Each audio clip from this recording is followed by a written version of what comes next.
Les vols de carburant qui se multiplient dans le Rhône, conséquence directe de l'envolée des prix de l'essence. L'or noir est convoité, alors les entreprises de transport tentent de se prémunir contre les siphonnages. Illustration dans une entreprise de Corba. Mathilde Couvillère-Flornois, Lola Colomba et Lucine Olorgue.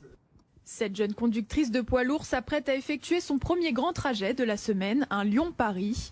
Avant de partir, son entreprise lui a donné certaines consignes pour se prémunir contre le vol de carburant de plus en plus fréquent. Donc éviter de faire le plein avant le week-end. Et si je dois me stationner à l'extérieur de l'entreprise, je vais me stationner à un endroit qui est lumineux la nuit et où il y a du passage pour éviter le vol. C'est pas forcément rassurant, mais si on respecte les consignes de l'entreprise, dans l'idée, il ne devrait pas avoir de problème. Sur cet ensemble routier, ce sont jusqu'à 1200 litres de gasoil qui peuvent être transportés. Alors lorsqu'ils sont siphonnés, ça fait mal au porte-monnaie.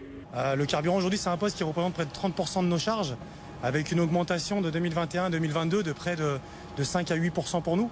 Alors c'est d'autant plus impactant, on équipe nos véhicules d'antivol à carburant.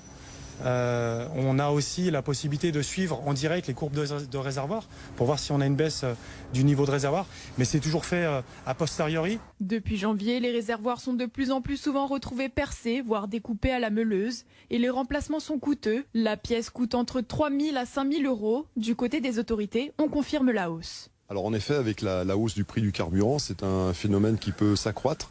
On a vu déjà quelques siphonnages augmenter, des petits vols, hein. Ça veut dire que ce ne sont pas vraiment forcément des réseaux organisés. Beaucoup d'exactions ont eu lieu dans le Rhône, dans le département du Rhône, sur des aires de repos, au détriment des transporteurs routiers. Même si les poids lourds sont majoritairement concernés par le siphonnage, les autorités mettent également en garde les usagers de la route. Ce délit peut toucher tous les véhicules.